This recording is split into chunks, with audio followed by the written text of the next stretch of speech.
before we I do What do you have mean a before we thing what? He's already done the thing. before we actually start.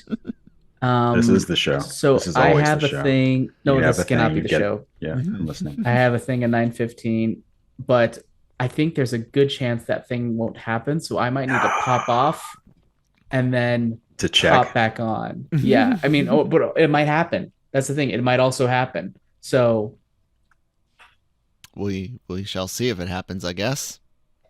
That yeah. being But said, so it's going to be a weird episode. I said I originally was not going to be on this episode because of that thing, but man, thank goodness Just you to be are. bad thing? What bad thing? what's that? That thing. Oh, not bad thing. You said that thing. I thought you said bad thing. That thing. That thing you do, starring and I do directed by Tom Rubik's Hanks. cubes now. That's what I do. That was directed by Tom Hanks, wasn't it? That thing you do. Yes, it was. Yes. Yes, it was.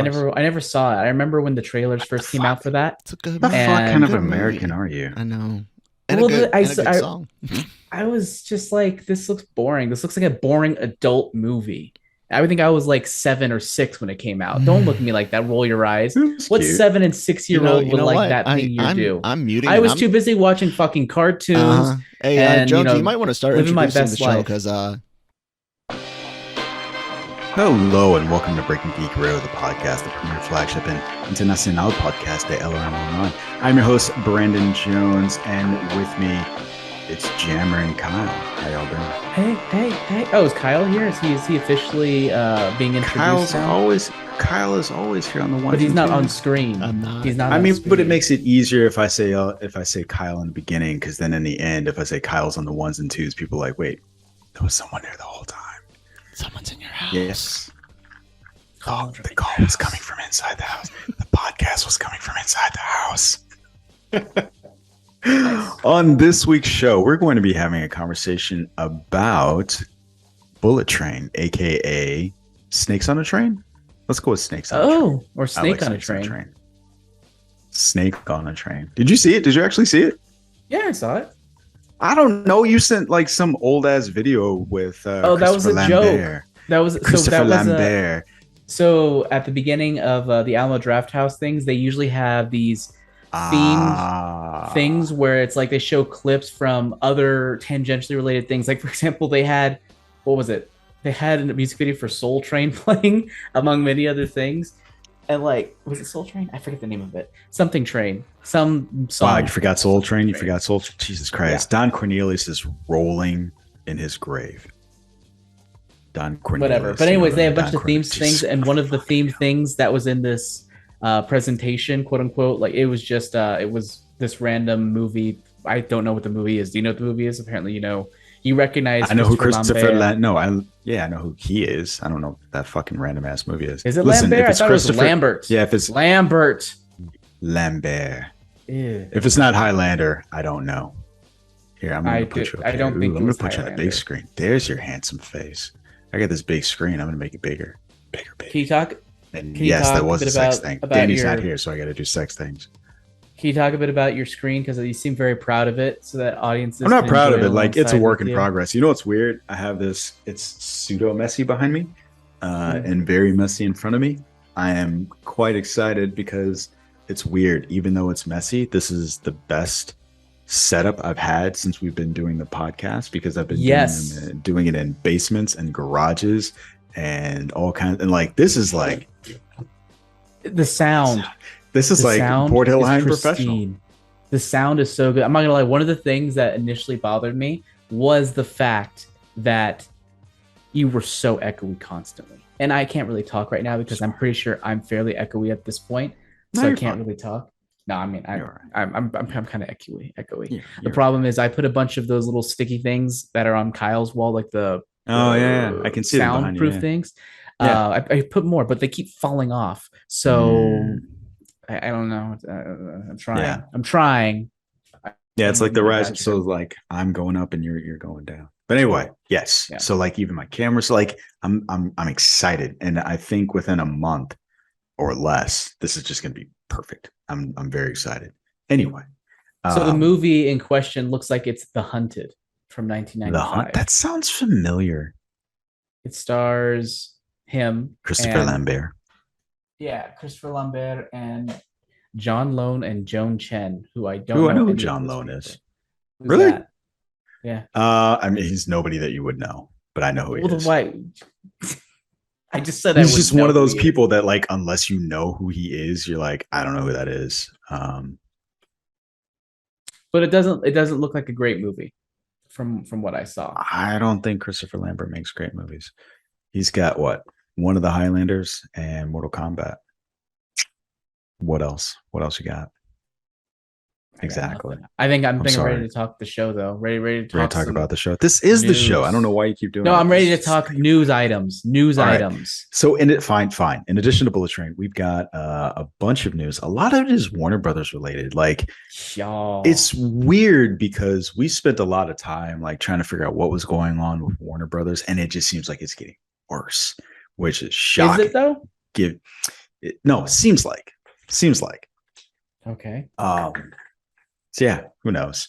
In addition to that, we've got a couple of trailers. One trailer, a couple of trailers. We have a trailer. Let's talk about a trailer. We've got Disney's Andor. And admittedly, when I first saw the trailer, there was a teaser trailer that came out, which is weird. When I say teaser trailer, like it was as long as a normal trailer, but it was about as exciting as watching paint dry. In the trailer that we got this past week, it was much more interesting. You didn't like that other trailer? I like that other trailer. No, I didn't. I don't think you were on that episode because I think everyone else on the episode praised it, and I don't remember any sort of stick in the mud naysayer on that episode.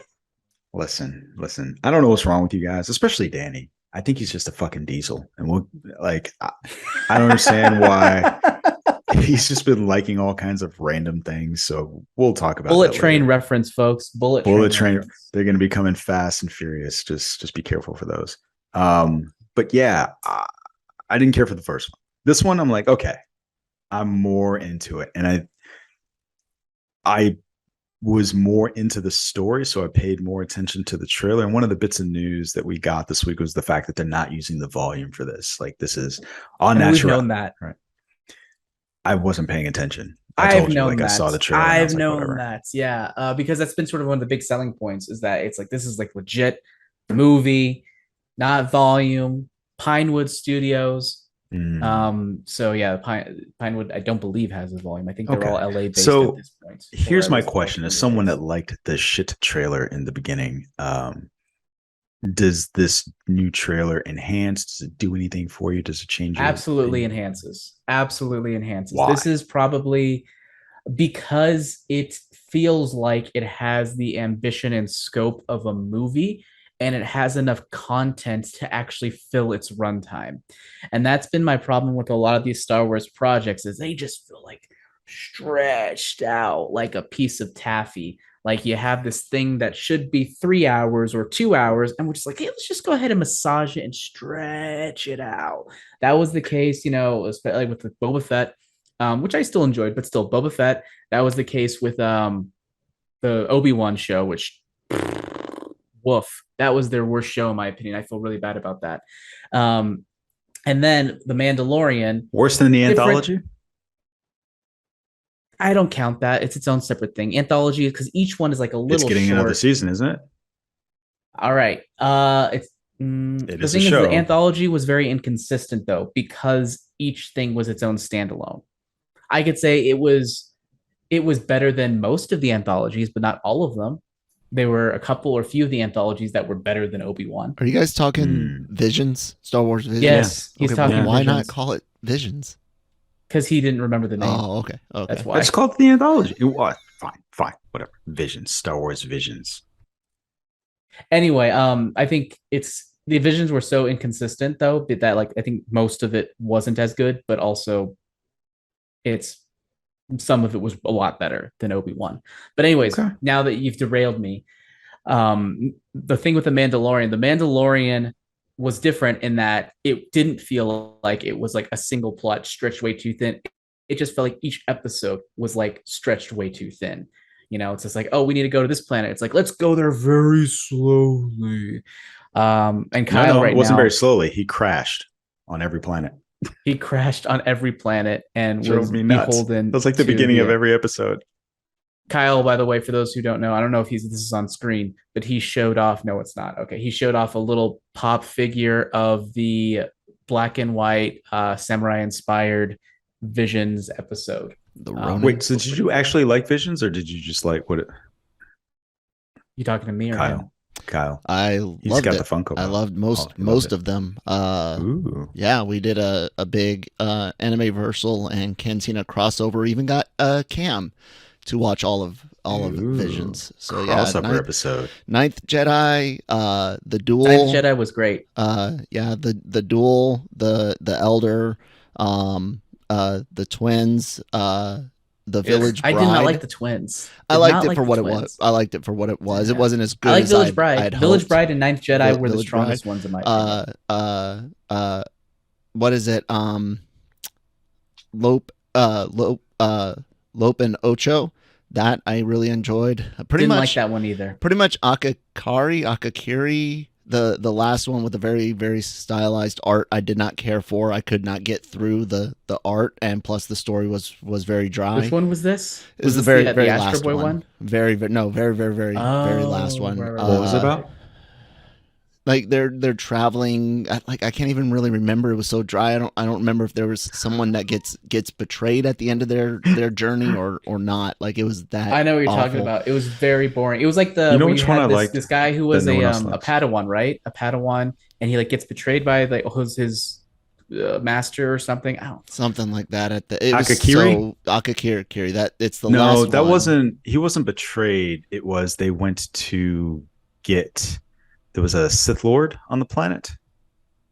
Was there a betrayal? Know, man. Yeah, I honestly, it was just that. I remember watching that. I remember I don't understand others. and I don't care. Yeah, I remember that's how I felt watching it. And I feel. You know which one I liked that no one liked? It was the one where they did the concert on Tatooine. Oh, I like that one. That's too. good especially if you listen to it in Japanese, because again, music mechanically. When songs are written in general, there are very, very, very few exceptions to this, which I proved to Jonesy. But there is and Jonesy knows this by playing music. There's a mechanical element to music, and if you lyrics are part of that, the way they're sung, not just written, but the way they're sung. And if you translate, localize, you have to mess with the mechanics because words are pronounced differently in different languages. Yeah. And go if you've not watched Tatooine Rhapsody, I think that was the name of it, in Japanese. Go watch it in Japanese. It makes it way better. I'm going to have to go back and watch that one. I don't think I've watched it in Japanese. Yeah, it's and worth to clarify, to both. I was confusing the Elder, which is the one where the two folks go after the old Sith Lord, with Akakiri. Akakiri, oh man, I remember what that was now. I think I loathe that episode. It was like at the end where the guy turned to the dark side. Yeah. It's like I was already exhausted and beaten down by Lope and Ocho, which I did not like. The Elder, which I also did not like.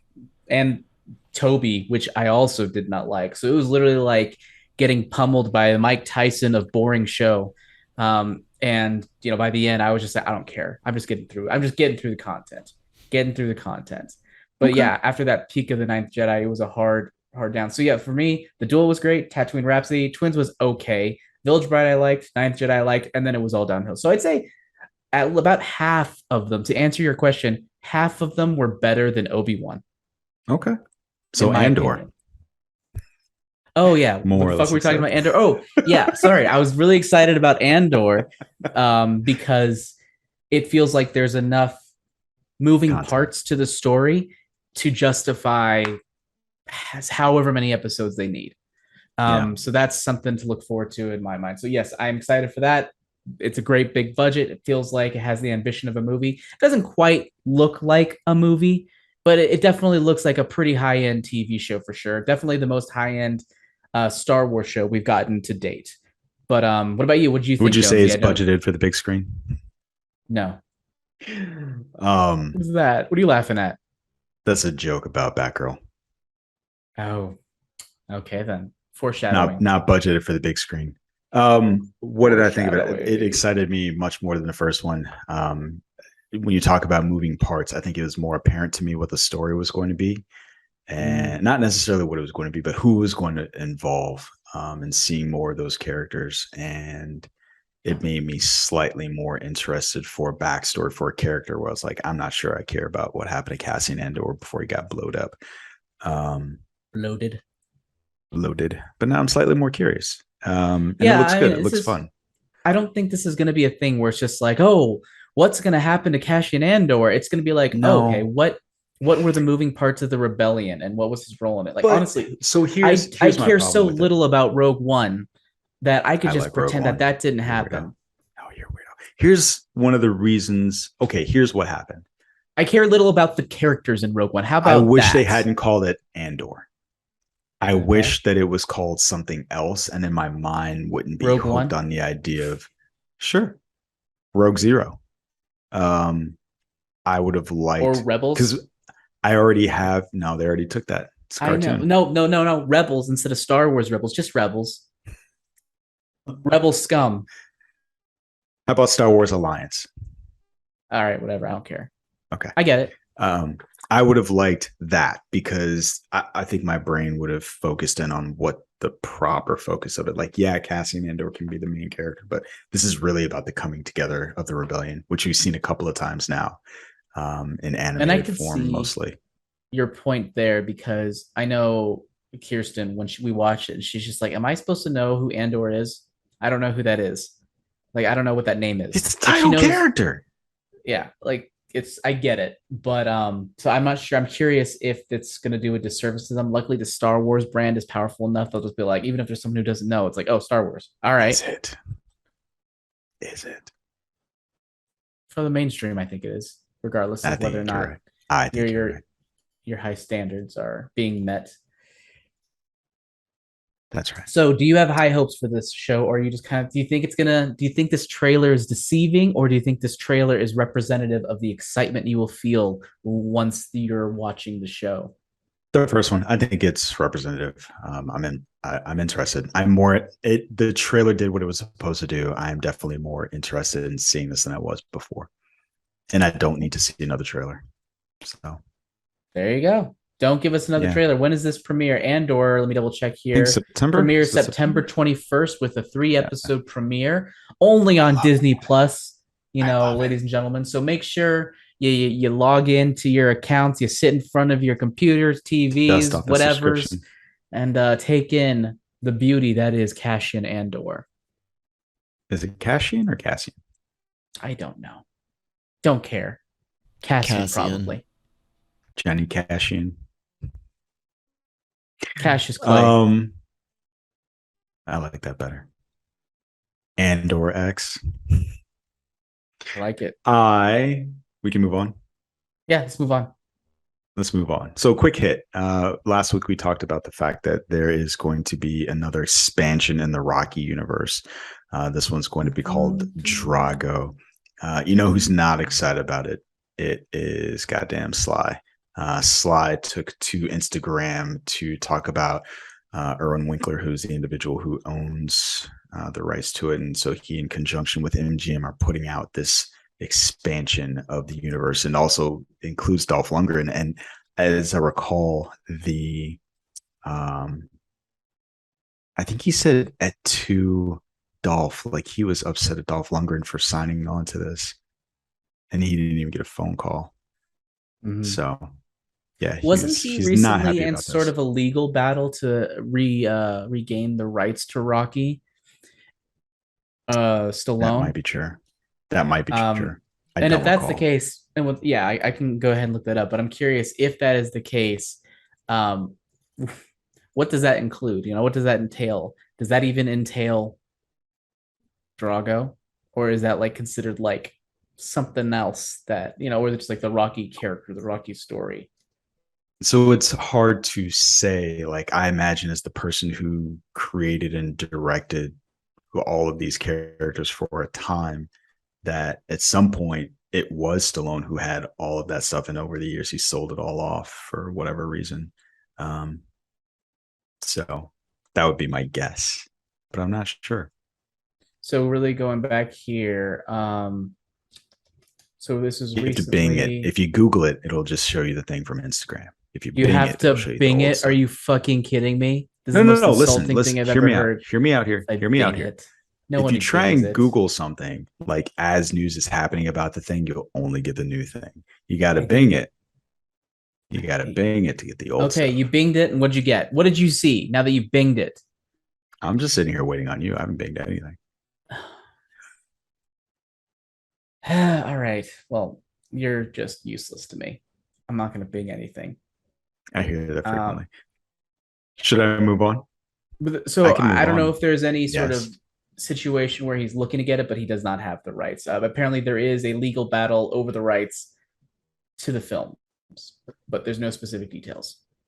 Okay. But this was just a couple of days ago. So. Okay. All right. Well. But I'm as far as this whole situation goes, do you want to see a Drago story?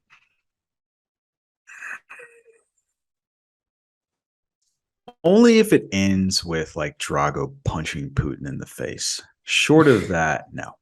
I mean, it's one of those things also where I'm like, I only want it if it's good. You know, because Creed, we didn't need it, but it was really good. Yeah. Creed 2, we didn't need it, but it was really good. Really good. Rocky Balboa, we didn't need it, but I enjoyed it. I'm not going to say it was really good, but I did enjoy that movie. I was waiting for what you were going to say. That movie is funny to watch in retrospect because it's literally just like inspiring quote after inspiring quote. It's just a series of inspiring quotes. Very, what's the word I'm looking for? Self-aggrandizing isn't the right word. Self-indulgent. There you go. Yeah. I mean, it's weird because there's one quote from there that I say all the time. What was the one? It was about, it's not how hard you can hit. It's not how hard you can hit. It's how hard you could get hit and keep moving forward. How hard you could get hit and keep moving forward. That's how winning is done. Great. It's great. Yeah. And what I love about that movie is the fact that they were also able. The one that you think is just okay. No, there's those things. I mean, it's not a great movie, but I still like it. You know, we're allowed those movies. But I like the fact that in Creed, like they rolled that movie back up into it, right? He gets to see his son at the end of Creed 2, who would. Yeah, that was weird. How like things ended pretty good with him in Rocky Balboa, and then in Creed, he's just like all by himself, no one to look after, old hermit, Obi-Wan Kenobiing it, and then like but I'm glad they answered at the end of Creed 2. Yeah, I really enjoyed that. I think he was played by a different guy. No, same guy. Was the same guy? Oh. Yeah, it's the same. I can't think of his name right now, but it's the same guy from This Is Us, also Heroes.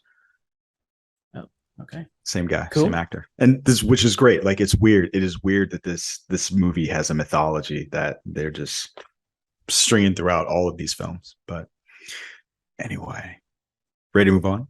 Yeah, let's move on.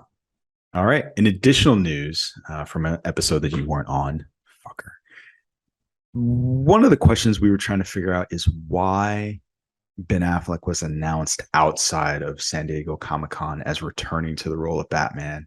I think a lot of us, me included, believed that Flashpoint or The Flash would be kind of his swan song, right? Because he's said for years at this point that he was vacating the role. Now we got news that he's coming back to the role, and we were curious as to the reason why it was announced outside of San Diego Comic-Con. And it turns out that the reason is because folks were on a tour on the Warner Brothers lot and saw Ben Affleck there on the set. And so Jason Momoa filmed it, TikToked it. Yeah, TikToked it. That's right. TikToked it. It's weird. I don't TikTok, so it's weird. I think that's probably the first time I've ever said that. And that's the reason why it was announced. It kind of sucks because it would have been nice to have been surprised by this. But can't get. So really quick, minor correction from producer Kyle. Momoa Instagrammed it. He posted as an Instagram, and someone else posted a reaction on TikTok. Okay, good. How incestuous this world has become. Yeah, he's old like you. He's our generation. He's our geriatric millennial. TikToked. How old is Jason Momoa? Jason Momoa age? How old do you think he is? 45. You guys want guesses? 45. Who wants 45? If you say guess, what about you, Kyle? $47. 43. Damn. $1. No, Is he we're 43? both over. This is Price is Right rules. We both lose. Yeah, you both lose. I win as the dealer. I said $1. When did you say $1? I did whatever, man. Whatever, man. The point is he is not that. He's older, I guess. I guess. Ooh, is that older? 43 is not 43. Older. Yes, it I don't is. think. You know, it's funny how that goal line keeps moving the older you get. Yeah, Like, I know. You're like 30. That's not old. 35. That's not old. When I went hiking one time, there's this old lady that she had to be like 70 or something, and she had this shirt that says, "It's weird to be the same age as old people." I love it. My dad, he's in his 60s. He was going through the airport in Florida, and he was like, "Yeah, something, these old people." And I was like, "I'm sorry, excuse me, what?" And he goes, "Old people." And I was like, "Dad, I know you're getting your AARP card and all that other stuff. Like, I'm curious who it is you think you're talking about." He's like, no, but like people that need like wheelchairs and stuff. I was like, all right, sure, whatever. But yeah. Anyway. Meanwhile, you have on. people, who have to use wheelchairs on normal. They're like, "What the fuck, Jonesy's dad? I'm not old, and I'm still in a wheelchair, dick." I'm saying, hey, So, unfortunate. what were we talking about? What was the story? Oh yeah, the story was Batfleck. Jason Momoa, Batfleck. So Ben Affleck. So I'm. Go ahead. Go ahead. No, you go ahead. All right. Well, the thing is, I think is interesting is so has anyone been on the WB lot before? No. Tell me about it. It is a fucking awesome tour. It is amazing. Like, it is great if you're ever in the LA area. I think it's pretty expensive. Like, I think it's, want to say like $50 or $70 or something. Worth it. Worth every penny. They work. They usher you through so many sets. It's not like Universal Studios, which I love Universal Studios, where it's just like made to be an attraction. It's literally going through like the lots, going to old sets, going to see old memorabilia and stuff. And it's like, if you're a film fan, and obviously Warner Brothers has an amazing history. It's just fucking amazing. It's basically everything that you want out of that. So definitely go to the WB lot if you have a chance to. But anyways, that tour, like as Momoa experienced, it weaves in and out of the actual lot. So if you have projects, and they probably went by and said, "And this is where they're filming Aquaman," and fucking Ben Affleck's walking by, and they're like, "Oh shit!" So it was probably an awkward situation like that. Yeah. And so it was that's really funny, but cool at the same time. But I guess, I don't really care. I think it's more cool than anything else that their own little studio lot was so actually integrated into like actually going through sets that something like that was spoiled. I don't care. I think it's kind of cool. I'm more curious about you don't care that it's not a surprise anymore. I don't care. No, I don't care. For me, I'm more of just like, is Ben Affleck gonna direct a Batman movie someday? Is it gonna be to the point where he plays this role enough and he's just like, you know what, fuck it. I've been Batman 87 times now. I may as well direct that movie finally. So who knows? Maybe down the line he'll have a change of heart. He'll be at a better place mentally, and I'll be like, this is time for me to bat it up, to suit up as the Bat for a full feature film, and I'll direct it. I'm holding out hope. Witness this, August the 5th, 2022. In about 10 years, when he's finally directing, you'll be referring back to this episode. I don't think so, but sure. Sure. I can dream. I mean, we'll actually get into this a little bit, probably when we talk about the Batgirl. But yeah, I have thoughts about that. But let's move on. Thoughts about this, though? I'm assuming not, since you wanted to move on. No, I already talked about it. I Okay. wish there was a surprise. I think it's funny. I think it's interesting that is how it was spoiled. But I mean, you know me. Than anything else. I don't care like about surprises. I don't care about spoilers that much. I mean, yeah, there's certain things where I'm like, don't tell me about that. I'd rather hear about it. But at the end of the day, if you go like, oh, fucking Snape kills Dumbledore, I'm like, all right, whatever. All right, I guess we'll see how it builds up to that. No, I'm not like that at all. But I'm not a creative person like you, and I feel like maybe that's I think maybe as an author, you probably come at it from a different perspective, right? Because yours is about the craft of how you get there. I'm like, I'm fucking gonna end that shit. And as soon as they ruin that ending, because you see it, I to some degree, I see it this way. Like, did you earn the thing that you did? How did you build it up? What blocks did you lay down? You're right. I think that's 100% right. Like, yes, I am losing a little bit of something, but I appreciate watching it more as a creator, that I'm like, all right, well, I know what's happening. Let's see how it builds up to that and if it's effective. And maybe I can enjoy it creatively on that level. That is 100% true. Yeah. And for me, that is part of it, but I kind of like being surprised as well. And I think the reason why I like being surprised is because it's hard for me to turn that part of my brain off that always wants to figure out what's going to happen next. And so when someone is able to short circuit that part of my brain by delivering something I didn't expect, I enjoy it. It's like, oh, I got a rush. It's like life is worth living for again because I didn't see it coming. I can be surprised. It's totally like it's an Aaron Taylor Johnson, right? Bet you didn't see that coming. Like, no, I didn't. It's cool. I like that. But yeah, we're ready to move on to some sadder news. Let's move on to some sad news. And it's weird because for a time, Jammer had sucked me into like old people die mentality. And I was like, you know what? You're fucking right. Old people do die. Did I? Is that something that I spearheaded? Is this a movement that I was unaware about? Because I was like, oh man, Ennio Morricone's dead. And you were like, he was like fucking 105. I was like, you know what? You're right. He's fucking old. Like there were a couple people and you were just like, they were old. I mean, to be fair, I was like, yeah, that's sad, but they had good lives. That's literally what it comes down to. That's literally probably what I said, was that they had good lives. They had nice, long lives. Good for them. Yes, it's sad they're gone, listen, but they had lives. The measured tone in your voice that you're putting on now is not what it was like. I mean, yes, it's sad, but, and it was very like, all right, fair enough. Like, I mean, I'm not going to defend it because I don't remember the context of what you're referring to, but I'm just going to assume 100%. You're right. Because every time I think about dead people in Hollywood, I was like, fucking Jammer. He totally messed up my head. Now I think about this shit. But that did not work this time. So we lost Nichelle Nichols this past week at 89. And I think one of the reasons why, for me, it felt that way is because, one, historically, she was a trailblazer on Star Trek in her role. In addition to that is the people she inspired behind her. And it's not even like she inspired other people to be actors. She inspired Mae Jemison to actually go into fucking space, right? So the first Black woman that went into space did it because of Nichelle Nichols. And I think that's just such a crazy thing.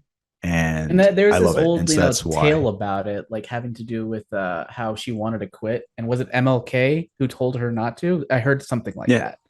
I think that's probably true. Not to look it up. Because he knew that she would inspire people. I mean, maybe I'm just, repeating apocryphal tales that aren't really true, but Martin Luther. Here we go. There we go. Yeah, Nichols. You're right. Nichols was once tempted to leave the series. However, a conversation with Martin Luther King Jr. changed her mind. Towards the end of the first season, she was given the opportunity to take a role on Broadway. She preferred the stage to television studio, so decided to take the role. Nichols went to Roddenberry's office, told him she planned to leave, and handed him her resignation. Roddenberry tried to convince Nichols to stay, but to no avail. So he told her to take the weekend off, and she felt like she should leave. Then he would give her his blessing. That weekend, Nichols attended a banquet that was being run by the NAACP, where she was informed that a fan really wanted to meet her. And this is a quote from her. I thought it was a Trekkie, and so I said, sure. I looked across the room, and whoever the fan was had to wait because there was Dr. Martin Luther King walking towards me with his big grin on his face. He reached out to me and said, yes, Ms. Nichols, I am your greatest fan. He said that Star Trek was the only show that he and his wife, Coretta, would allow their 3 children to stay up to watch. She told King about her plans to leave the series because she wanted to take the role offered on Broadway, blah, blah. And then she said, I never got to tell him why, because he said, you cannot. For the first time on television, we will be seen as we should be seen every day, as intelligent, quality, beautiful people who can sing, dance, and go to space, who are perfect. Go to space. There you go. Who are professors, lawyers. Dr. King went further, saying, if you leave, that door can be closed because your role is not a Black role and it is not a female role. It can be filled with anybody, even an alien. So there you go. That's the direct story there. Sorry I interrupted you, Jumsy, but go ahead. Continue talking about how much you interrupted with fantastic tales that we need to hear But yeah, no, that was it. So that's the reason why I was sad. It's the passing of an era, and in addition to inspiring people who want to become scientists and teachers and folks who want to go into space, there were other actors and actresses that followed in her footsteps. So from that perspective, it's sad. So yeah. That was Yeah. it. That's what I can't really say I'm a hugely influenced by her role on Star Trek because I really haven't watched much Star Trek. I'm one of those people. But obviously, I do understand and completely acknowledge the impact she has had on not just pop culture, but on like, is it too aggrandizing to say human history? I guess you have the woman who's going to space, right? Because of her, that's a big deal. So human history.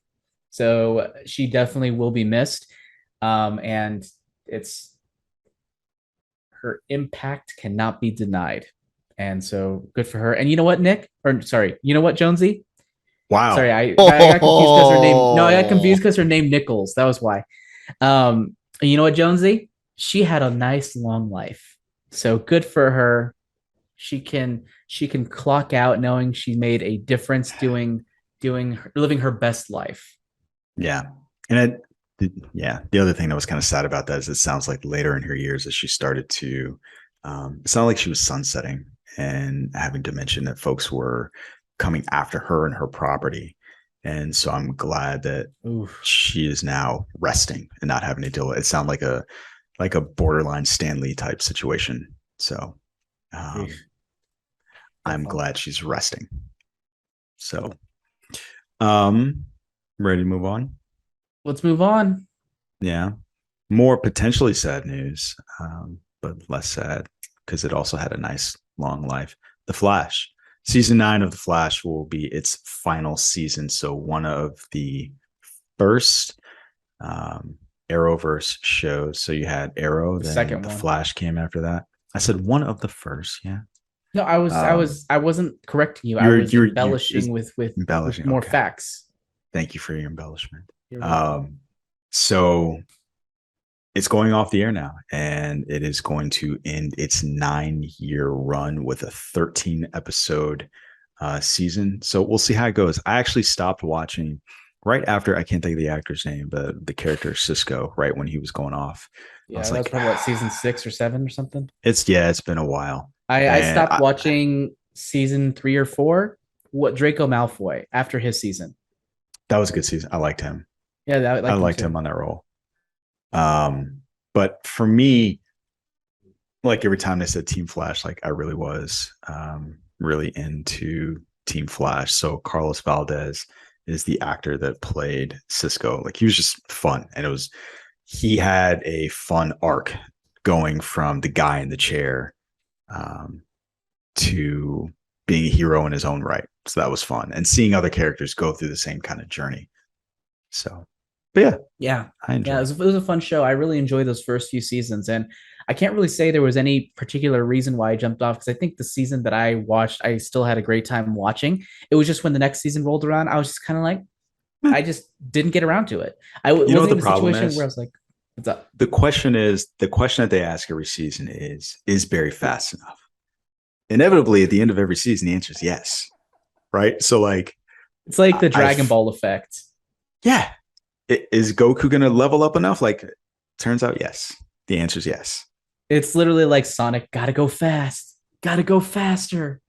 Fast it's interesting because I always remember there were some parts that I feel like were recycled in the first couple of seasons where you go like, my name is Barry Allen. It's like sometimes it feels like you're running from something, and or some sort of iteration of that. I'm pretty sure that was said in the voiceover like 5 or 6 times, as if it was said for the first time, as if it was like a new piece of insight. Yeah. It's funny. I like Grant Gustin. This is not against him. I think that the cast around him was just so good and interesting. Like, the guy that played Reverse Flash and then ended up playing like 10 different versions of Wells. Actually, not even 10, like infinite versions of Wells. That was so much fun. Like It was a good show. God, I think what is I his will name? probably tune in. Harrison Wells. You're talking about what the hell? Harrison Tom Cavanaugh. Wells. Yeah. He was fantastic. Like I loved watching him. I'm probably going to tune in to watch the last season, even without going back to watch any of what I missed.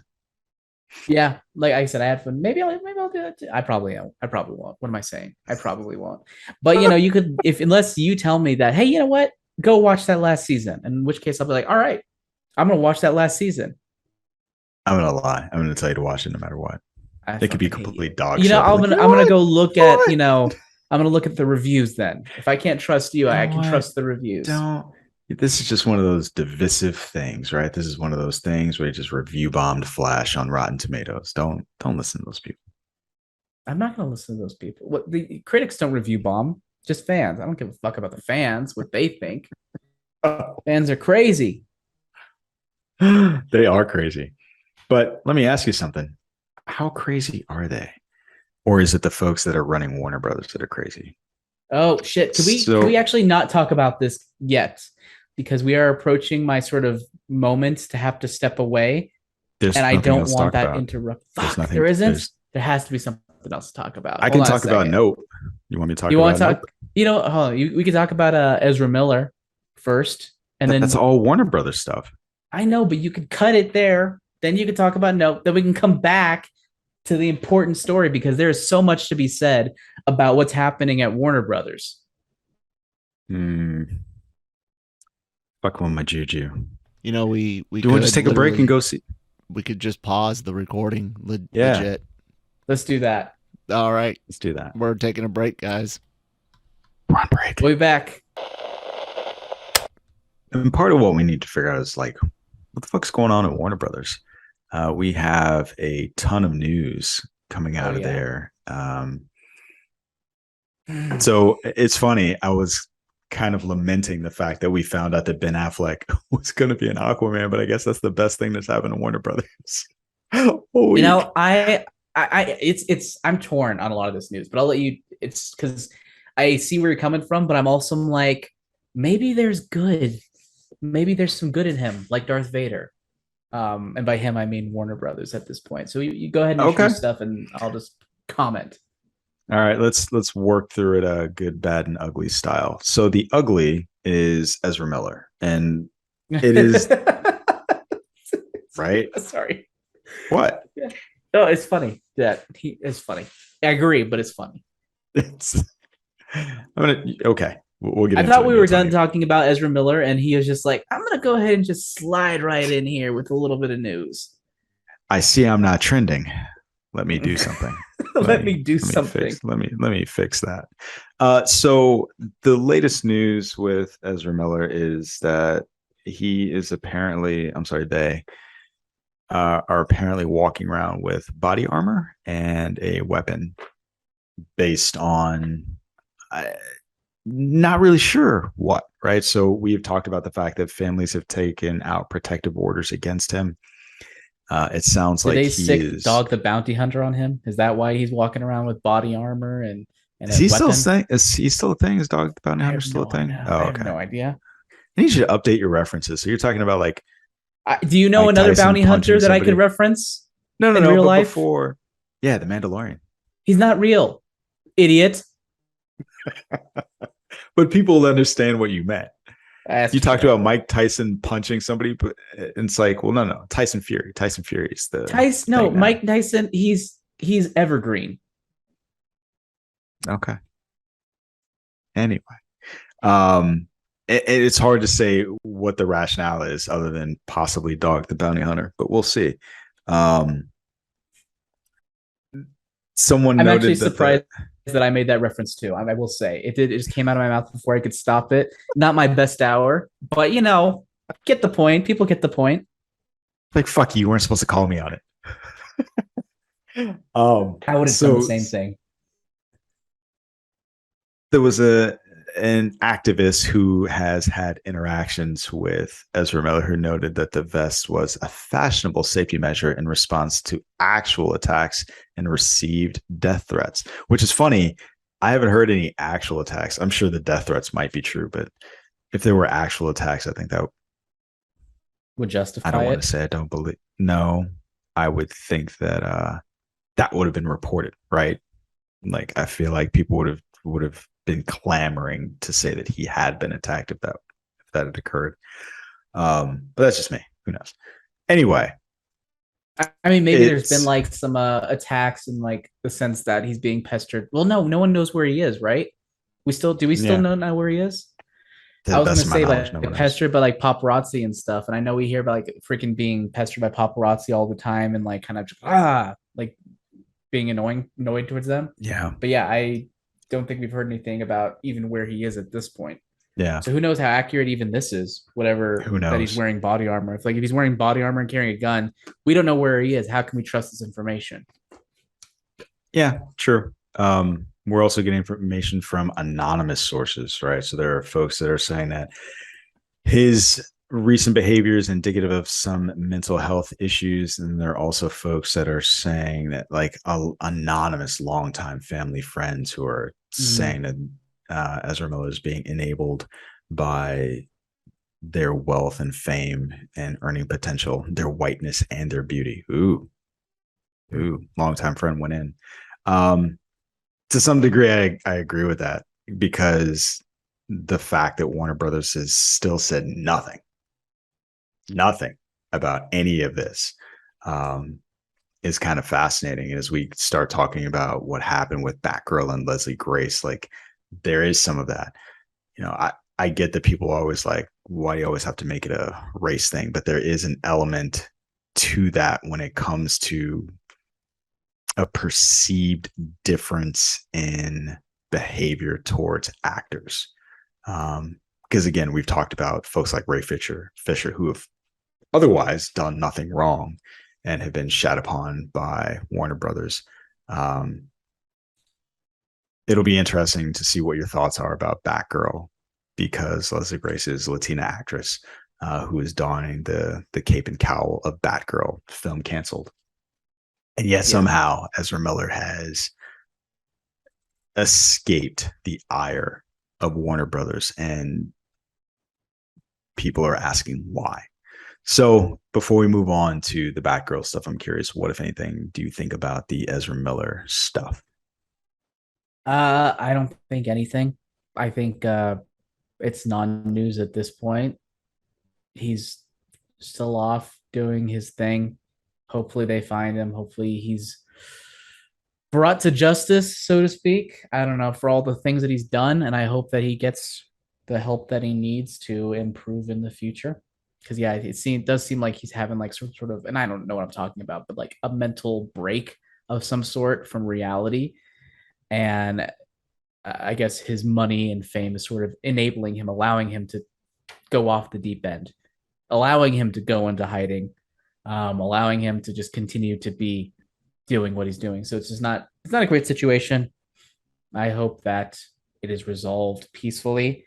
But yeah, continually surprised at the lack of action from Warner Brothers, which became a little more surprising with all the other news that's coming out with regards to other projects at the studio that have been axed completely. Despite completely being done or close to done. You're of course talking about Scooby-Doo, right? Of course, Scoob, the Halloween Haunt, or whatever it's called, Haunted Scoob, Halloween. The Halloween Haunt. Haunt. So yeah, in addition to what the actors, the talent are doing, Warner Brothers is having, I wouldn't even necessarily call them problems, trimming the fat, they would probably say. It seems like Warner Brothers has, there's speculation as to the rationale as to why. But the basic story is the fact that Batgirl, which was a film budgeted for $70-ish million, the budget went up to past $90 million, and some of that was based on COVID measures that they had to take while shooting. The movie's done, and Warner Brothers has decided that it will not be shown anywhere, not on the small screen, not on the big screen.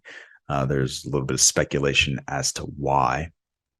Warner Brothers did come out with a statement saying that, hey, it didn't have anything to do with the quality of the film, but it was more or less the fact that It To just be did fair, not they fit said they didn't say that. They said it has nothing to do with basically the actors being bad. We have nothing respect for like Leslie Grace and all that, something along the lines of that. I don't think they said it had nothing to do with the quality of the film. I'm sorry, the actor's not being bad. Let's see here. Hold on. Now you're going to make me look Yeah. for it. Yeah, go ahead and get the actual quote, because I think when we're talking about this, getting that specific. I've got well, hold on. Never mind me. I'm still looking. Yeah. We're having this discussion on lots of different places. Crap. Okay, I've got it for you guys. Got it. Alrighty. Making sure I'm heard. The decision to not release Batgirl reflects our leadership's strategic shift as it relates to the DC universe and HBO Max. Leslie Grace is an incredibly incredibly talented actor, and this decision is not a reflection of her performance. We are incredibly grateful to the filmmakers of Batgirl and Scoob, Holiday Haunt, and their respective casts, and we hope to collaborate with everyone again in the near future. So I get what you're saying, that's not exactly what they said, that it's not about the quality of the film, but I also feel like that's splitting hairs. I think for me, it's them. I don't think that, because they didn't say it's not because of the quality. They just said the actor's great. Thank you to the filmmakers, but we're going in a different direction. I think that's a very PC of way saying the movie's not good. And from what I've seen, various other outlets, the movie wasn't good. The movie was not great. Yeah. So the speculation at the beginning was that I think there were rumors that insiders were saying that at first it wasn't because of the quality of the film. And then we got this statement where they're saying thank you to the actresses, the actor and the talent. Then there was another rumor that there was a screening and it did not fare well. So to that point, Jonesy, a lot of outlets are focusing on something. I don't know if it was an insider or not, but they said that while it didn't test well, other projects that went through tested similar. So someone even mentions Shazam! Fury of the Gods had similar tests, screening, reaction score, however they got their input. But that one's going forward. This one is not. So, this is definitely not great in terms of the trend, and in terms of the fact that a person of color is a project, and a essentially woman, and a woman, person of color. It definitely is not great. But at the same time, in my head, I can understand on some level, in that ever since Discovery acquired Warner Brothers and you've had the new CEO come in, he's been undoing so many things from the previous regime, including canceling something like the Wonder Twins movie and canceling the green lighting of other projects. And from what we're going to be talking about later, undoing a lot of the momentum of HBO Max, for better or for worse. And it's clear to me that this regime doesn't see live action DC as HBO Max fodder. They don't see it as a way to go to streaming. They see it as a theater only experience, or a theater first experience, theatrical prime experience. And this movie was not made for the $100 million plus tentpole prime experience, theater experience. It was made for a smaller prime audience, and he's just undoing it. Isn't that even in and of itself problematic, right? Why is this character and this actor limited to that? Why is Blue Beetle limited to the small screen? It's not. Blue Beetle has been announced for the big screen since then. Since Zaslav took over. Okay. Since Zaslav took over, he said Blue Beetle no longer going to be on the small screen, big screen movie now. This one was probably too far into production and already almost done, to the point where it was like, all right, we'll see how it does. I wouldn't be surprised if they said if they thought if it's good enough, we'll get a theatrical release. But if it's not, we'll just take the tax write down and axe it that way we don't destroy the branding of DC. I feel like this whole escapade is an illustration of why the tax code needs to change.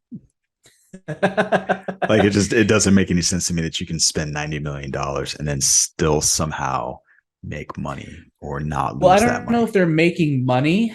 I just know it's possible that the money that they will make, that they have, they've had their bean counters, in the in the back room, decided that this movie, given that it's going to be HBO Max, would be predicted to bring in X number of subscribers, which would bring in this amount of money, is not equal to or greater than what we would get if we just did a tax breakdown. Kyle said flat tax, and that's not even, I'm not doing justice. Flat tax. I'm glad you add an extra X, because otherwise it's gonna be like too. Sexy taxes. Hard disagree, Kyle, but that's okay. So yeah, I don't know. I'm of two minds about it. I feel like I don't have enough information to have an opinion. All I know is how I feel. I don't like the way this makes me feel. That's fair. Especially given what's been going on there. But that opinion is not based on any actual evidence. So, yeah. And the other thing is, the last thing I'll add is I liked Bad Boys 3, so I was really excited to see what the directors of that film were going to do in the Batman/DC universe. They're also doing Ms. Marvel, the Marvels, and it would have been interesting. And they did Ms. Marvel. Yeah. Did they direct I think the first 2 episodes? I think so, yeah. I'm slightly more worried for that project, even though it's not one that I was that excited for anyway. But I was hoping that they would elevate. No, I'm sorry. I'm on drugs. Nia DaCosta is directing the Marvels. And the guys from Bad Boys 3 did the first 2 episodes of Ms. Marvel. Yep. Got it right. Said it right. So you Drugs know what? Are bad, I can folks. still ignore the Marvels. Drugs are bad. I'm sleepy. It's 12:30. It's 12:42 here. It's almost 1 a.m. Jesus, dude. Sorry. So you could fuck the fuck off. I'm sleepy. Yeah. So yeah. Anyway, I this doesn't make me feel great on a representation level. It was really exciting when she was announced as it, because frankly there aren't how many Latino superheroes are there? There's Z2. Wait, Ghost Rider. Who else we got? Several mutants have been, but that's kind of Marvel's catch-all for diversity in main cast, is to use there's mutants. So many mutants they almost don't count. That's what I was going to say, which is kind of bad, because the mutants were created as commentary on bigotry and diversity, but now they've kind of become a catch-all to just get whatever you can. But yeah, what is her name? Alejandra Jones, I think, the female crotch rocket riding Ghost Rider from South or Central America, if I'm not mistaken. She gets trained by the biblical Adam and stuff. I want that Ghost Rider for Marvel. Oh, she gets trained by the biblical Adam. Yeah, I bet he doesn't have a belly button. Some crazy stuff goes on. But you are right. I don't believe you. Show me your belly button. No belly button. One missing rib. I was going to say you are right. We had a conversation about Namor in the upcoming Wakanda Forever and the what appears to be Yucatan area Mayan influence. Yeah. Which has a lot of imagery similar to Aztec as well. But we were sitting there, where is the source character, the Latin American or other Hispanic, however you want to phrase it, source character on the level of a Black Panther, for them to get non-existent. That was kind of the thing that he was like, well, And you can name some side characters, some characters that took over a mantle, Ghost Rider for example. But there wasn't one that just stood out outside of a Spider-Man, Miles Morales. Who's that? This is T'Challa. Oh, okay, got it. That Black Panther. It was kind of blending in with your shirt detail not coming through, so it just looked like a head floating. I'll hold them up. There you go. And there's Miles, and yeah. So again, even Miles though comes in with the name Spider-Man attached, and that doesn't take. I'm not saying that to take anything away from him, but there isn't a character that has their own name and title as a Hispanic Latin American character. So I know it's unfortunate. I mean, I'm gonna partially blame Latinos for this. Unlike African Americans, we don't really fight for representation. I feel like for decades we've just kind of like, hey, we're kind of white. Let's go over here. We can kind of pass. It's whatever. And or hey, you need to just work harder. I feel like that's everything. Just work harder, and we'll be fine. And you could just pretend it doesn't matter that there's no representation. Whereas I feel like African Americans are like, no, fuck you. We want our representation, and we're gonna do what we can to get it. And hence, there are some black superheroes and not any brown superheroes. So I think or I'll blame us. I say as somebody who has not really fought for that myself. But I'm just saying, it's just I think a difference in culture. So here's an interesting question since you brought that up. Of the characters in your books, and I apologize because I haven't read any of your books yet. How many of them are Latino? Let's see here.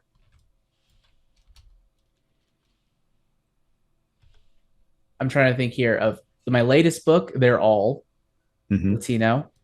In my other book, which there's at least a handful, but frankly, I would have made more Latino if I wasn't working with the co-writer who came up with the idea first, and we just went forward with his stuff. Okay. Yeah. Interesting. But yeah, I mean, the book that currently wrote takes place in like a Latin American inspired world. So yeah, I heard. I do want to read that one because that sounded like part of the big deal for that one was using that world and that inspiration. So, and I did the thing where I'm excited to eventually when people they'll be reading it, and we're releasing the audiobook eventually. So it's called City of Mages, but it's actually City of Mages. Like we're pronouncing it differently. And I'm ready for like people have listened to the audiobook. People are like, what the fuck? Like, what are these words? They're pronounced like way differently than you would have pronounced them. Maybe with like if you're just thinking about it from the English language perspective. Okay. So sorry, I derailed you. You were talking about doesn't feel good from a representation perspective. Oh, yeah. And then it doesn't, but at the same time, from a business perspective, bringing in the account the new strategy that is clearly theater focused over HBO Max focused, I could see why that decision was made, but it comes following, decades and decades of just non-representation. Yeah. I think that's the thing that frustrates me about it is because let's suppose it was a different character. Would they make the investment to pump it up to that level? Maybe. And that's what makes it hard to just accept. Because for a long time, I remember like part of the conversation being is that is who drives people to the theaters or who wants to see a diverse cast, and does anybody want to see that? And then one of the reasons why I like the Fast and Furious movies is because of that, right? They do such a good job. And I get that everybody on the site kind of shits on them, but at least for me, part of the reason why I like them is that they do a good job of highlighting just the diversity of the cast. They do. Yeah, absolutely. Like that is one of the big drives. And it makes money, like a shit ton. It's not just, it's like for tentpole film, like to the extreme in that it's not just demographic based on gender and age, but it's like race. It's like all over the place. Like so many different representations. So you have like Latinos going out, you have, the African Americans going out, you have everyone coming out, white people going out, everyone's going out to see Fast and Furious. And the fact that it makes so much money, I think, is probably one of the great things about it, because it shows that if you invest in that you'll be able to make a return. So, we'll see. Anything else to say before we move on to a different aspect of the story? No. Poor Batgirl. We hardly knew you. Hopefully we'll get to know you on the big screen. What would you do if they announced, in 6 months they're making a new Batgirl movie also with the same actor, except they're making it directly for the big screen? I mean, that'd be fun. I don't think that that's the case. I think the only thing that would make... No. I'm saying that's wishful I think the only thing that would sure. cause that would be a hue and outcry. Like, I have seen where people are upset about this. They would have probably announced it in conjunction if that was going to happen. I don't know. I think part of the other thing that bothers me about it is the fact that the Joker, like, there's nothing about that film that is like, oh, this needs to be on the big screen, except for the fact that it made a lot of money, right? If that was not the Joker, that could have been any movie. But that was before they were like really honed in on their streaming strategy. I got it. I'm just saying, like, it just... corporations and that are corporations. Was like a prestige film. The fact that it made as much money as it did was almost a fluke. That was a movie they were just like, oh, this is our Oscar contender. It was a fluke because it's not good. I thought it was entertaining, and I thought it was worth watching. But yeah, I didn't lose my shit over it. I am intrigued to see, this musical that they're having with Lady Gaga and Joaquin Phoenix. That's gonna be interesting. It's a bold move what they're doing with that movie. Like, I will say, we could have guessed the direction for that sequel for about 10 years straight, every single day. I don't think we would have settled on, oh, it's going to be a musical with Lady Gaga playing the equivalent of Harley Quinn. Which is funny, right? So it sounds like you've seen where studios have similar thoughts about what they're going to do with stuff. Is it weird that the Marvels and Joker are both like, hey, you like musicals, right? What do you think about musicals? It is a bit odd. It's true. It's a good point. I didn't think about that. I don't think... Yeah. And it's like a Deep Impact and Armageddon. It's like the Wyatt Earp and doppelganger movies. That phenomenon that's happening. Are they coming out around the same time? Do we know? I don't think we know when Joker's happening. Marvel's 10/4/24 is what Manny posted in Discord. Joker 2 release date. I don't think we have a release date for that, but I'm gonna go. Yeah, I just told you. He just told you the release date. Oh, sorry. I thought you were talking about the Marvels. The Marvels release date. That is going to be July 23. 2023. So about a year and a half apart. So not quite doppelganger movies, but I guess. No, I still think that I think that the musical thing is so odd, so weird. But anyway, moving on. So there is another aspect to the story, and I think you probably have more of a hook on this. Really quick. This is actually segues into it more, but there's a news story that came out recently regarding David Zaslav and his overall plan for DC films going forward. This was revealed during an earnings call yesterday on Thursday. He says, you look at Batman, Superman, Wonder Woman, Aquaman, these are brands that are known everywhere in the world, and the ability to drive those all over the world with great stories is a big opportunity for us. We have done a reset. We've restructured the business. We're going to focus where there will be a team with a 10-year plan focusing just on DC. And then someone went on to say that it's very similar to the structure that Alan Horn and Bob Iger put together very effectively with Kevin Feige at Disney. We think that we could build a long-term, much stronger, sustainable growth business out of DC. And as part of that, we're going to focus on quality. So I guess that was Zaslav speaking. Forgive me on that one. Part of the article was covered up by an ad, so I couldn't see who was talking there. Zaslav continued saying that the acting of Batgirl says, we're not going to release any film before it's ready. We're not going to release a film to make a quarter. The focus is going to be how do we make each of these films in general as good as possible? But DC is something that we think we can make better, and we're focused on it now. So he, according to a statement, is really focusing to ensure that the brand of DC is based around quality. And if there's a movie that isn't, that also, it seems like he's not only focusing on quality, but going forward will likely focus on those tentpole characters as opposed to those other side characters. Because he's probably looking at it being like, how the fuck do we not make Superman work? How the hell do we not make, these other main characters work as well as they could have? So I could see his focus on that front and really focusing and honing in on that and making sure that it's a theatrical event.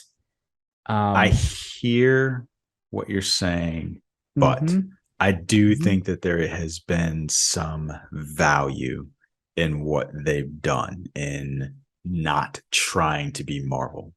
So I think Harley Quinn, Doom Patrol, Peacemaker, there are things that came out of like, hey, we're going to go our own way that really resonated, at least with me. Like all three of the things that I made that I named, I really enjoy. Titans is another one. And so it's frustrating that they could not find a way to do both, because generally speaking, people that I know that watch those things really like them. Yeah. And it's hard to have brand loyalty if you're if you're just taking away stuff that people like. Yeah, I see your point. So the approach for DC that they've been taking is, let's make our weird little projects that appeal to a specific demographic and do that really well. And now it seems like they're very much like, let's just make this as mainstream and big as possible. And it feels a bit archaic almost. I know that's been Marvel's approach and they've been successful at it, but I think even they realize that they can specifically target smaller demographics and make it work.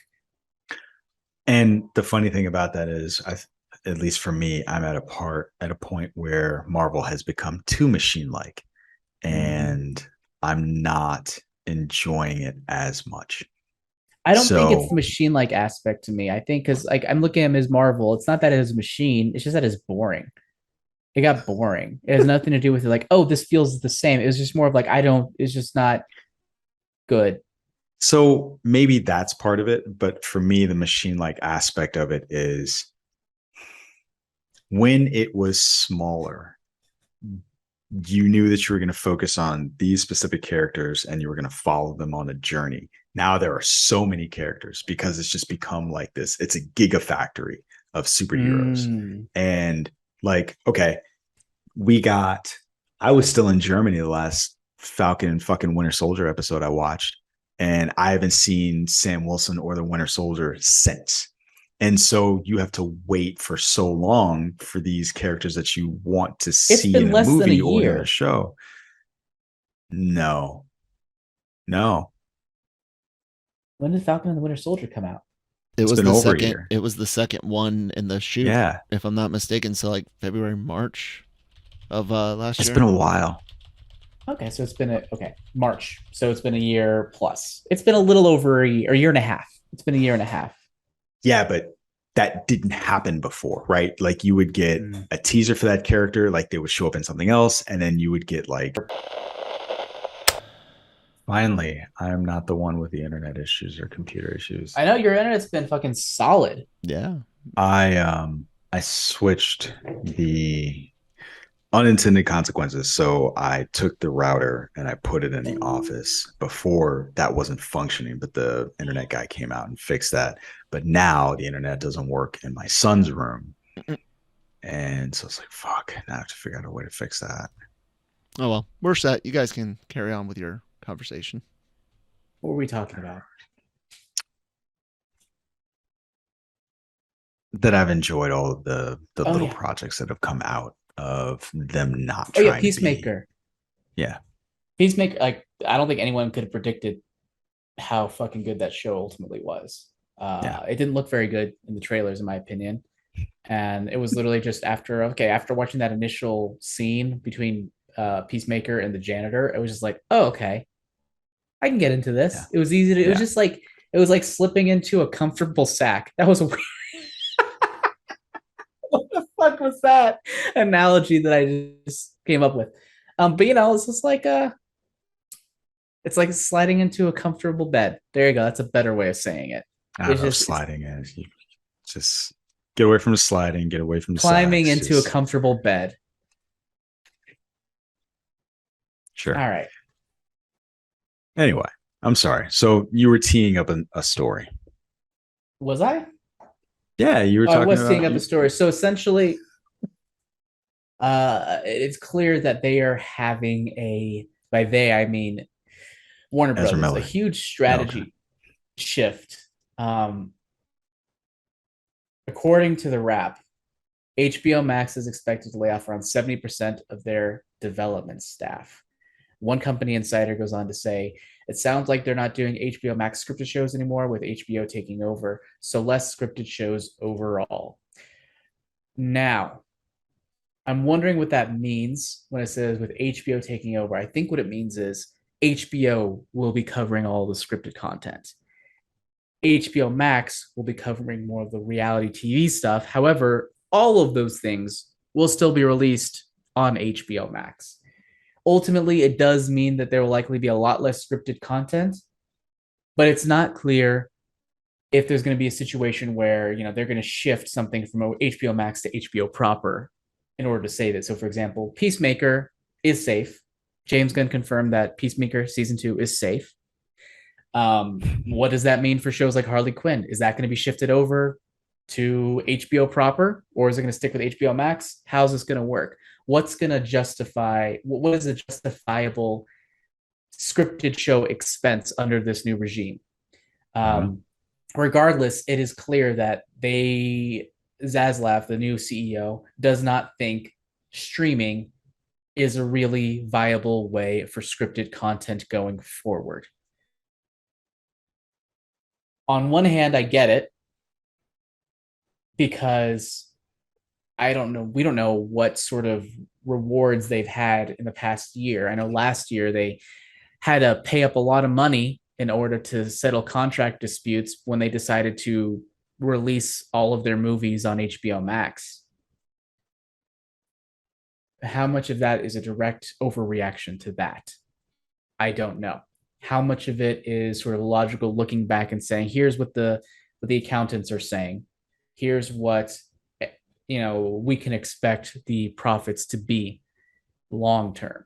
And he mentioned before that he doesn't see HBO Max or streaming as sort of like, or actually he didn't say this. I think someone speculated that they don't see the value in streaming as sort of a long-term benefit.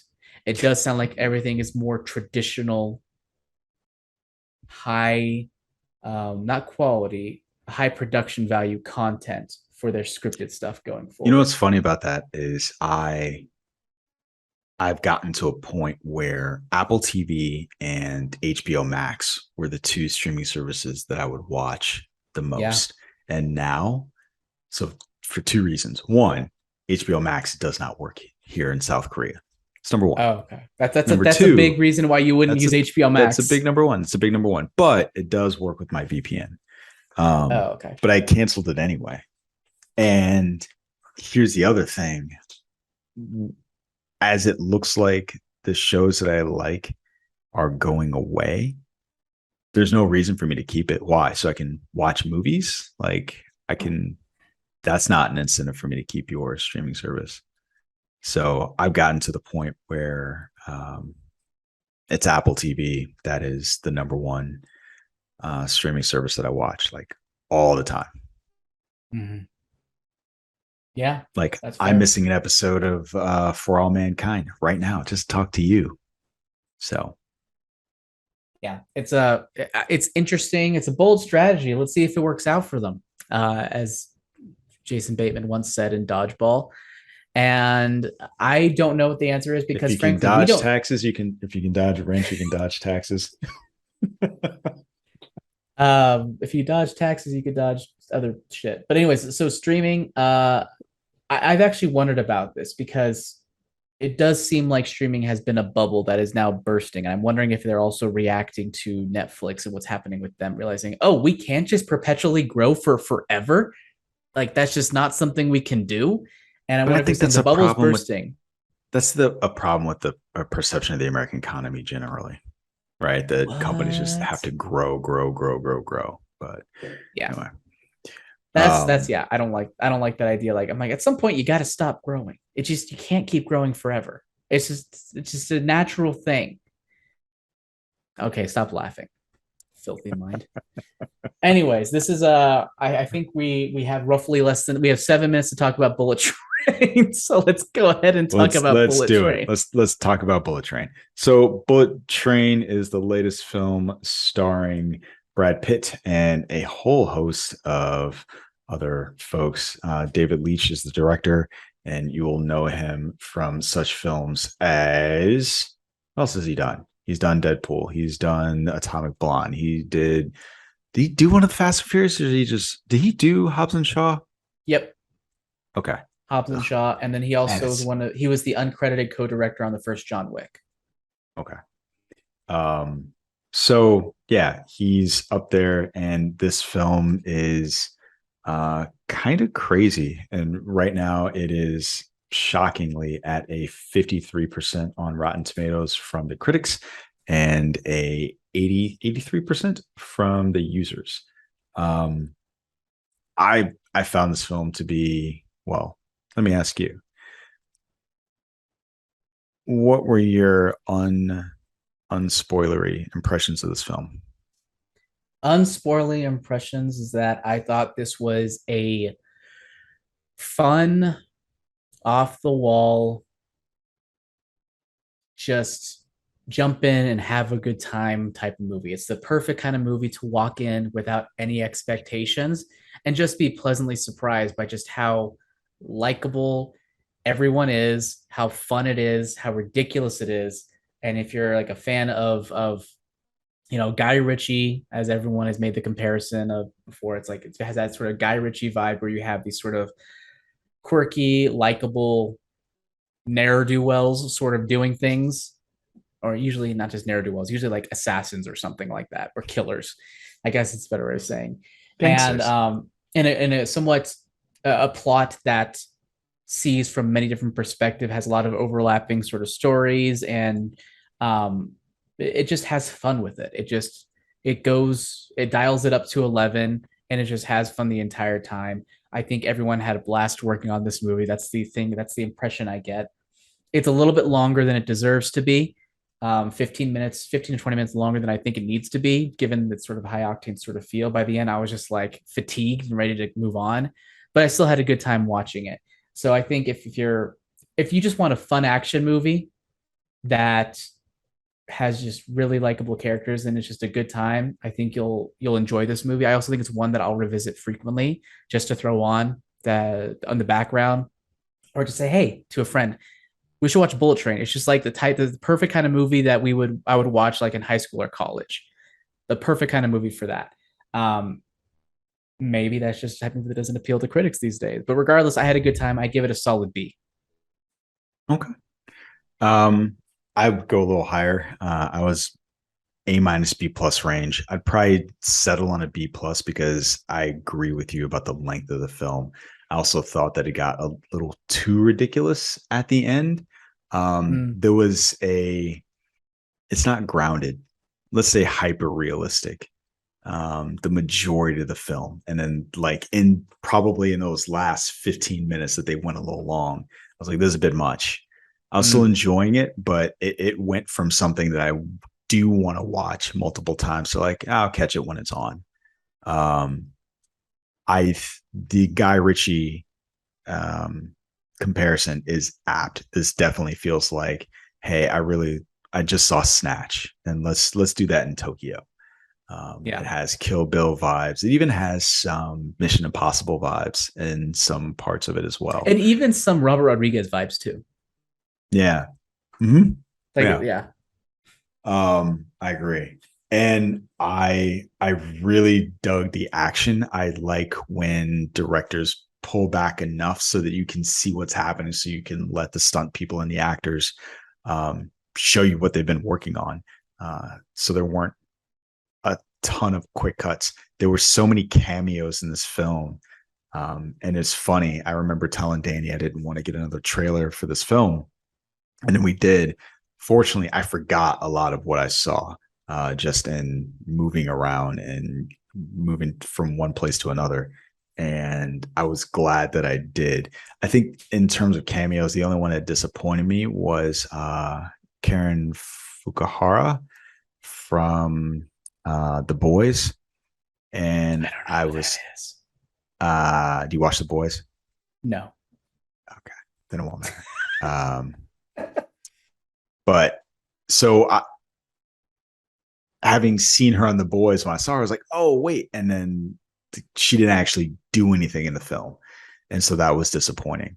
But other than that, everybody else was really fun. I did not realize that the voice in Brad Pitt's ear, when I saw the trailer, I thought it was Scarlett Johansson. And then it turned out to be Sandra Bullock. Are we spoiling now? Do you consider that a spoiler? Is that a spoiler? I don't know. I think that's I don't know. I don't think it's a spoiler, but you might think it's a spoiler. It's just the voice. But it was really funny. So there was, and I guess this is kind of a spoiler. Fuck it. All right, we're gonna spoil it a little bit. We're just spoiling cameos at this point because I just think I want to say, like, literally, were they filming right next door to the Lost City? That's my question, because literally it's just like, hey, Sandra Bullock and Channing Tatum, like, hey, we're filming this movie over here. Do you want to have Brad Pitt come and take this role? And then Brad Pitt's just like, yeah, hey, I'm filming over here. Do you guys want to come and take these roles? And we'll just basically exchange, some people across sets, because it was just weird. I think it's weird that every time Channing Tatum shows up, like in a cameo, he's doing like some weird sex stuff. Like, what is this? That's his brand. Is that his thing? Okay. It's his brand. It's weird. Yeah. Because This Is the End was just on with oh god, the Apatow crew. Yeah. And I was just like, this is weird, because he showed up as Danny McBride's Gimp. And I was like, oh yeah. Strange. Yeah. I was like, that's strange. That's strange. But all right. But yeah, I thought it was a lot of fun. I really enjoyed. You didn't read that the plot was complicated, or people thought the plot was complicated. I think the plot is complicated. That's what I think. Do you really? Yeah. I thought that because it was one of those things where it got to, there's a point in a movie, especially, Mission Impossible. Those are convoluted plots for me too. I don't know what the fuck is going on. All I need to know is, like, should I be happy in this scene or should I be sad in this scene? Like, when that's this how fucking dies, base I am. How should I? And where they feel? say, like, oh yeah, like when that one girl was just like, oh yeah, I knocked your kid off of a building so that I can get you here to kill the White Wolf. Was it White Wolf? Is that his name? No, the wolf was the Mexican guy. But who's the white? His name is White. White Devil. Right? White Devil. And I was like, how does that work? How does knocking a kid off the building get a guy to come here? And how does that guy coming here get the dad or the White Devil to come here? I just still don't know the connections. I don't get it at this point. And they're like, so many little things. No. And then I still don't know. It's like, I get other aspects of, like, oh yeah, I paid for everyone to be here. I kind of get that. But also I'm like, does that work out? I'm not quite sure. Maybe it could just be me being slow. I fully acknowledge that. But at the same time, it was enough to the point where I was just like, I was losing threads, but I was just like, fuck it. I'm having a good time.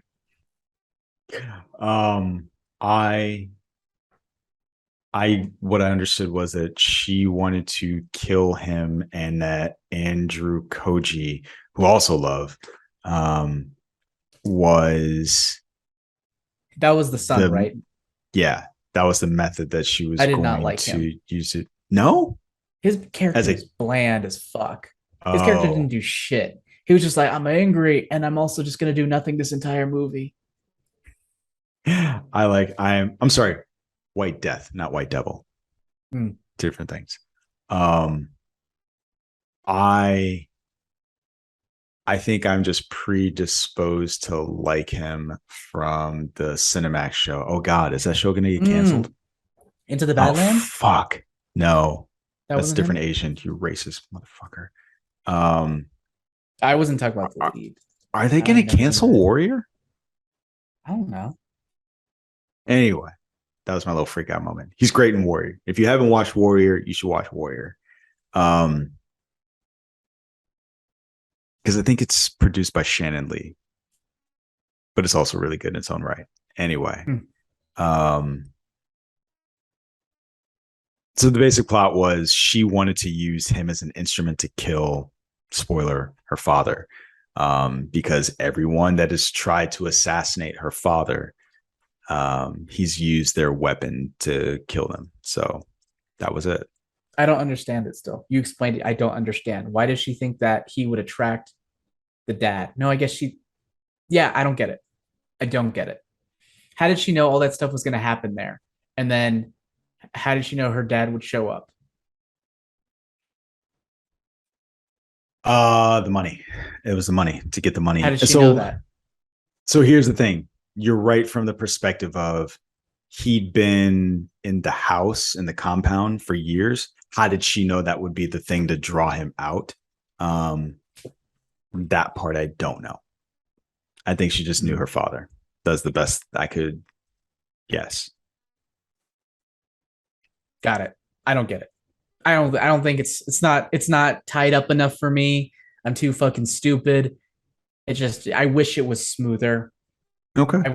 I kind of wish they spelled it out just a little bit more, because I was just like, by the end, but maybe it was a situation where it makes sense if you think about it, but I just didn't have the time to think about it because there was so much stuff happening.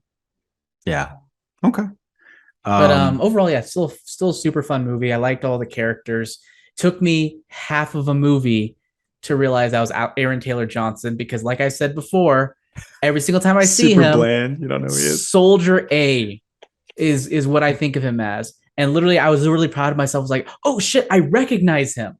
I recognize him now. So I think we're making progress. Didn't see that coming. So yeah, I like that. There was something I was gonna say. Oh, also, I was glad to find out that Danny actually liked it. But like I said, he's a diesel. So which is great. Like every time they came up, like I was laughing really hard. And part of the reason I was laughing is because my son loves Thomas. And I was like, I understand. Like as he's referring to like Gordon and Percy and Thomas and the diesels, like fuck those diesels. I fucking hate the diesels too. They're fucking pieces of shit. My favorite part is that when they had the flashback and you see him with his train watching the TV. Yeah. It's so silly and stupid. It was cute. So ridiculous. It was cute. And that was the other thing I liked about the movie, is that I thought that they did a good job of making you care when you were supposed to. Like I actually cared about them and their relationship by the end of the movie, which good on them, because like you said, they're not good people, but they're likable. But they're likable. Especially Brad Pitt. Brad Pitt is so good in this movie, and I totally feel his exhaustion. He's just sort of like, oh, dude, I'm just trying to get through life, and then I keep getting this shit hand of the deal. Like his good luck, he has such bad luck, but it's like he's still alive, so it's still kind of like good luck, but it's still bad luck. It's very much like a Trigun situation, right? Like he's almost like Vash the Stampede. Like you're just so kind of hapless, but also you're still good for whatever reason. There was something I was going to ask you. Did you ever have a moment while you were watching this where you were like, is the person in his ear real? No. I figured that. I was wondering, is the person in his ear bad? I thought that. Or somehow she plays into it in a way that we can't see. But no, I thought she was real. But that's okay. I could see where you would have come to that conclusion. But no, I didn't think it when I saw the movie. Yeah, I just wondered. Like, it was the fact that he was like, "Oh, I've just come out of therapy, and now I've got this voice. I'm like this voice that no one can see." And like, I mean, but he was like switching phones. He was switching phones though, which to me makes it more likely that the person on the other end isn't real. Why? How? Because who memorizes numbers anymore? I was gonna say, is that it?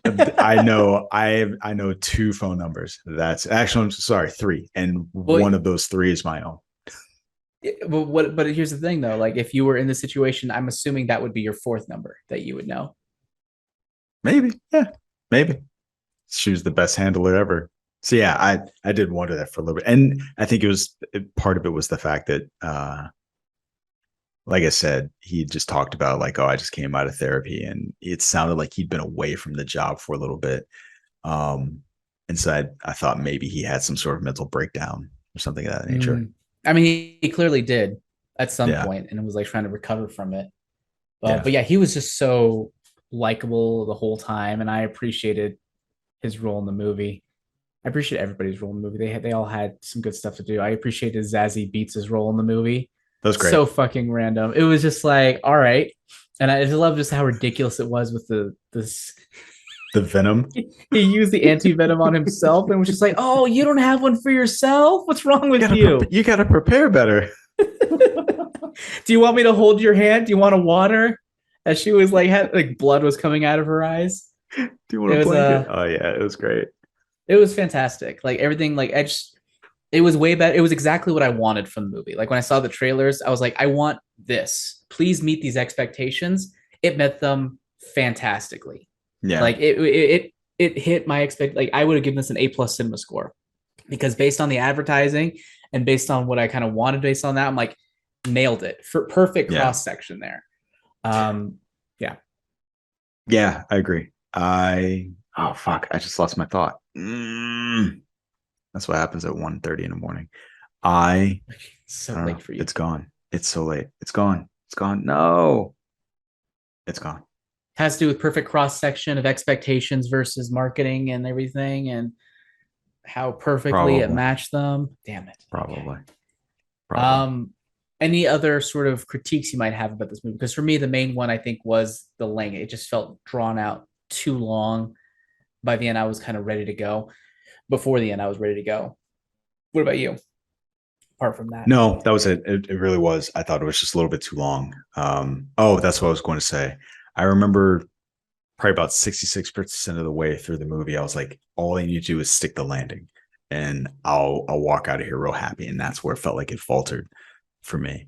I don't mind how the landing was done. I think you mind more than I do. Specifically, the train crashing. No. I'm not saying it didn't matter. I'm just saying I like what happened. I just think they needed to condense it more. Because you sound like you probably didn't like the train crashing. That was probably it just got too silly and too ridiculous. Like by the time they sped up the train and the train was on fire, then it all fell apart during the crash. And I was like, man, you didn't need all this. I was there. We didn't need all this. It probably could have ended at the very last train stop. Like if it had just gone down like a Western, where they're like everybody gets off the train and everybody starts murdering each other like at that last platform, I'd have been perfectly happy. I actually like how it turned out better than that. I think I would have appreciated if it was done well, but I like what it was done, because a standoff Western would have been like too serious. Like when they were going down the train and then I Need a Hero was playing in Japanese, I was in. I loved that. That was my perfect. That was maybe great. It was just the crash. Yeah, like it got too ridiculous. By the time they crashed into another train, I was like, oh, I definitely jumped in my seat when that happened. When the train hit, I was just like, oh shit! Like I recoiled substantially at that moment, because I didn't expect them and then train hit like out of nowhere. Did not see that coming. Okay. But yeah, great movie. I think it's really enjoyable. If that's the type of movie you want to watch, if you just want a fun, good time, well worth the ticket price. Definitely worth seeing in theaters if you could see it. This will be a movie that will be revered by college students for decades to come, along with, Guy Ritchie's filmography. I'm going to write a note to myself to look up the soundtrack to this, and nope. I need a hero. And I like that they were using the Japanese versions of popular music, like old popular music, like Bee Gees music and stuff like that. Maybe one critique I do have. One other critique, given it takes place in Japan, how few Japanese people there were.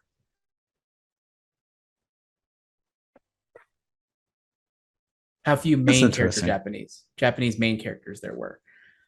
Because I don't see any reason why a lot of those characters couldn't have been Japanese, like the main ones. Apart from, and I think it has everything to do with the stunt casting that was involved with it. It was like, we want to get Brad Pitt. We want to get Sandra Bullock. We want to get Zazie Beetz. We want to get Channing Tatum. We want to get this person. Like, I think if it wasn't for the fact that they were celebrities, majority could have been Japanese. I mean, you didn't even need Michael Shannon to be Russian. He could have been Japanese. It really didn't have to be a Russian guy. Like, it's one of those things where I'm like, they just wanted Michael Shannon. Yeah, I guess it could have been part of the mythology, but I just feel like given a movie where it was placed, there was a missed opportunity for more Japanese actor representation. Okay. And I say that fully acknowledging that could potentially take away from some of the charm of just like, oh, hey, it's Brad Pitt. Oh, hey, it's Channing Tatum. And they did great performances for sure. So like, no problem to get that, but it just seems like a missed opportunity. I think the reason, so I agree with you probably about Michael Shannon, but it sounded like part of the reason for that is because he is an outsider. I get it. And that was part of that. But with everyone else, at least my understanding is the idea is that these are assassins that come from around the world. And so it would be weird if, yes, I get it that the movie takes place in Japan, but a lot of the crossover between them did not take place in Japan. It took place in Johannesburg. I mean, there could have there still could have been an Asian assassin. They didn't have to all be white plus Zazie Beetz. Or I guess they weren't all white. No, they weren't. There was 2 non-whites. Yeah. Okay. I guess it just seems like a missed opportunity. No, so there was a Mexican guy. There was Zazie Beetz. There is God damn it! I always forget the guy. Lemon or Tangerine? Lemon. I always forget his name, and it drives me nuts. I don't know because I watch Atlanta. Brian Tyree Henry. So 3. Okay, now I pulled up the cast. So here's your representation. You've got Bad Bunny as the wolf, so Latino. You got Karen Fukuhara. So she was part of the train crew, which I didn't like. So I did want her to have a more prominent role. Fukuhara. So who was she in the train crew? Was she the girl who got hit at the end by the Zazie Beetz? Not at the end, but the train car or the snack girl? Yes, snack girl. Oh, she's on The Boys. Brian Tyree Henry as Lemon, Zazie Beetz as the Hornet. You've got Hero as the Elder. Oh, here's one that I thought was weird. Masi Oka. So he was the train conductor, not the conductor, the ticket guy. I was surprised that he did not have a more prominent role as well. I'm not, because I feel like he's mostly a producer these days, and it was just like a cameo. It's just like, hey, this is fun. Yeah, I guess. I hear what you're saying, but still. So yeah, I don't think he had a producing hand in it, so I'm curious if he did. I hear what you're saying, but I do feel like I felt like there was a lot of representation. Although I do agree that in some places it could have been.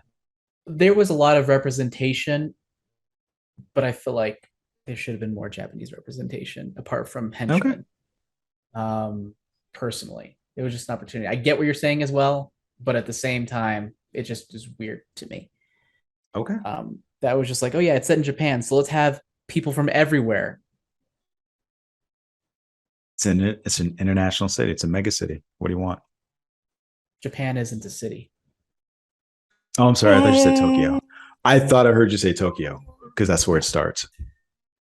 Yeah, but yeah, they exit Tokyo fairly quickly. If bullet trains go as fast as they are rumored to go, they do. Which, it's all a lie to make Americans feel worse about themselves. That's it. Okay. I have nothing else to say about this movie. Nothing else to say? Okay. We've gone on for way longer. I'm glad I didn't make a bet with Kyle because I thought we could do this quickly. I don't know what world you were living in 45 minutes. What the fuck was that? Part of it, you know what? Part of it was I was emboldened by the fact that you were like, hey, this guy's not going to show up. And so the guy didn't show up. I didn't say that. Just kept on going. No. Like, oh, you mean today at the beginning of the episode? Yes, as the show was going on, so that naturally made the show longer. But I'm going to fill the time. I lost nothing except pride. There. All right, so I guess that's it, right? We're done. That's it for this episode. We're all done. Shut it down. Cut the check. So, dear listener, thanks for listening. We appreciate it. Don't forget, LRM has other great content, of course. Where else on LRM and the GenreVerse Podcast Network? We've also got a Discord. Jump on there to let us know what you thought of Bullet Train. Are you in the 53% crew or in the 83% crew? I would like to know. Also, let us know what you think of any of the stories that we talked about today, especially Batgirl and whatever the hell else is going on with HBO/Warner Brothers. Other than that, Jammer, where can you be found? You can find me on Twitter at Jam the Writer and all of my books under the name AJ Cerna on Amazon and Audible, except for City of Mages is available on Amazon right now, but I prefer you to go to magiabooks.com. That's MAGIA books.com. You'll actually get that for $2.99 digitally as opposed to $4.99 on Amazon. So you can just give the finger to Amazon. We don't like you. No, actually, I like Amazon, but we don't like your monopolization of the industry. So come and support us directly.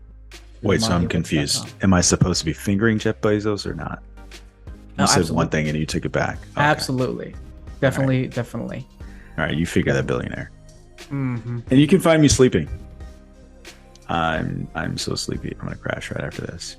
So we need to figure out a way to make this work long term. Next time, this was fine. This was fun. It just went longer.